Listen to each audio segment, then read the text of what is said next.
Pokrovsk. Units of the enemy intelligence department are clearing the city of enemy sabotage groups. The defense forces conducted a successful parachute landing. Attack aircraft units, air defense, reconnaissance aircraft, etc. are also involved. The Ukrainian military managed to improve the tactical situation in just a few quarters. Pokrovskaya. We will increase the number of assault groups in Pokrovsk using diversified methods of moving personnel. Thank you. At the same time, Ukrainian forces are working on a solution to block the enemy's logistics with the aim of subsequently cutting them off. We keep the enemy under fire control, and the number of eliminated Russians in Pokrovsk is gradually increasing. Drone operators of the 67th Mechanized Brigade relentlessly destroy enemy reconnaissance UAVs in the Oleksandrivka direction. The enemy is trying to uncover our supply routes. Without their eyes, the enemy's tasks become much more difficult. The fate of those fighting on the ground often depends on air superiority. Iron Falcons. The 67th Mechanized Brigade has started working with the new Ukrainian bomber, Heavy Shot. The soldiers are satisfied with its characteristics. In my opinion, it's currently the best heavy bomber. It carries up to 20 kilograms. Likewise, if the weather conditions are good, we can hit up to 20 rooms. So it could be water, it could be some food, something at the positions. Accordingly, it's ammo. The more you load up, the bigger the bang will be. Assault troops from the 5th Brigade and the 214th Battalion cleared the tree line in the Oleksandrivka direction. One soldier was wounded and he was sent to the medics using a robotic system. What was the difficulty? The route ran through open terrain and was over 8 kilometers long. Arma has been and remains a prime target for enemy FPV drones. On the way in, it was hit by an FPV drone and ran over an anti-personnel mine. After that, it was still able to continue the evacuation and completed it by driving into the M113. They are stopping the invaders. On this section, it's the soldiers of the 23rd Mechanized Brigade. FPV drones and airdropped munitions leave no invader unpunished. With faith in our soldiers, Tetiana Litvin, Interpodrobitsi, Marathon United News. Next, let's talk about the operational situation in the Kharkiv region. There, the Russians are advancing on several sections of the front at once. The defense forces have repelled 12 enemy assaults. For more on the operational situation at the front, I'll be speaking with Viktor Tregubov, head of communications for the Joint Forces grouping. Mr. Viktor, greetings to you. Glory to Ukraine. Glory to the heroes. Greetings to you. Mr. Viktor, please tell us, what is the operational situation in the Kupiansk direction? In the Kupiansk direction, the situation remains difficult. Nevertheless, the Russian plans, despite focusing on the city center, are currently failing.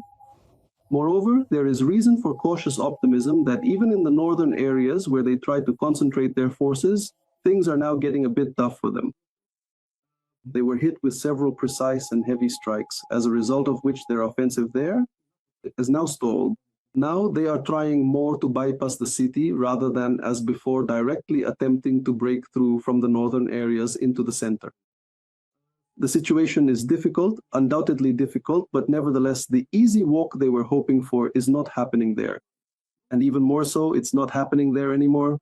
There is also nothing to confirm the words of the Russian leader Vladimir Putin about some supposed encirclement. Unless someone doesn't come back from there, if anyone gets encircled, it definitely won't be the Ukrainian armed forces. Mr. Viktor, I actually wanted to ask you about this statement by Putin when he once again lied about the encirclement of Ukrainian defense forces in Pokrovsk and Kupiansk. This has already been refuted by the commander-in-chief of the armed forces of Ukraine, Oleksandr Syrsky. In your opinion, what was the point of this whole information and psychological operation? Well, it's hard to say. Honestly, maybe the only thing that comes to mind is an attempt to somehow freeze the situation, to create some kind of temporary ceasefire so their troops could secure positions somewhere on the approaches to the city. Well, that's about it, because sometimes they blow a small incident out of proportion, turning it into a big event. But here they blew it up out of absolutely nothing. And they didn't announce it through some clown like that same Peskov, whom even Putin himself called a clown. I myself find what he says funny. But this time it was voiced directly by Vladimir Putin himself. And it's not that this is a unique case. It's happened before. There was a similar case some time ago. But let's just say it's not very typical. Usually Putin leaves such lies to someone almost serious. So yes, it's somewhat surprising. What is especially surprising is the fact that to confirm, in general, well, it's not even possible with anything, but somehow they're trying now. Now they're making statements that Supposedly someone has surrounded something there, although the Russians simply aren't present in that area, in those numbers or in those positions, to surround anyone. You recently stated that Kupiansk is under a double siege, if we're talking about airspace specifically. What does that mean? Could you explain it to us? It's very simple. On one hand, the Russians can attack Ukrainian logistics using drones because they are positioned close enough to the city. In order to be able to strike, it's far enough, including vehicles, for example, that are approaching it. But the situation is absolutely mirrored on our side. We can also strike both infantry groups and vehicles that are trying to approach from the direction the Russians are advancing from. That's why we have a situation where logistics to the city are complicated, not just from one side, but from both sides. It's precisely because of UAVs that the zones they can strike actually overlap, and the overlap is quite significant. In other words, essentially, some UAVs are flying parallel to others, just in the opposite direction. Or if we're talking about so-called waiting UAVs, they go to ground, just on opposite sides of the city. The Russian drones fly over the city and then go to ground. From the southern side, Ukrainian drones fly over the city and go to ground from the northern side.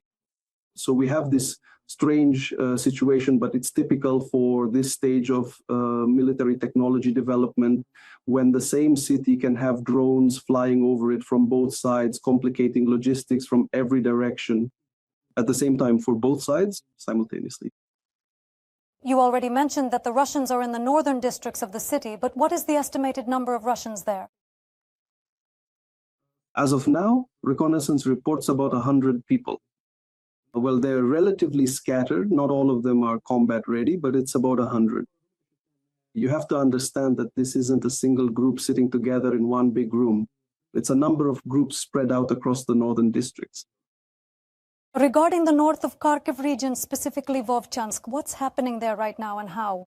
Did the breach of the Belgorod Dam affect the course of hostilities?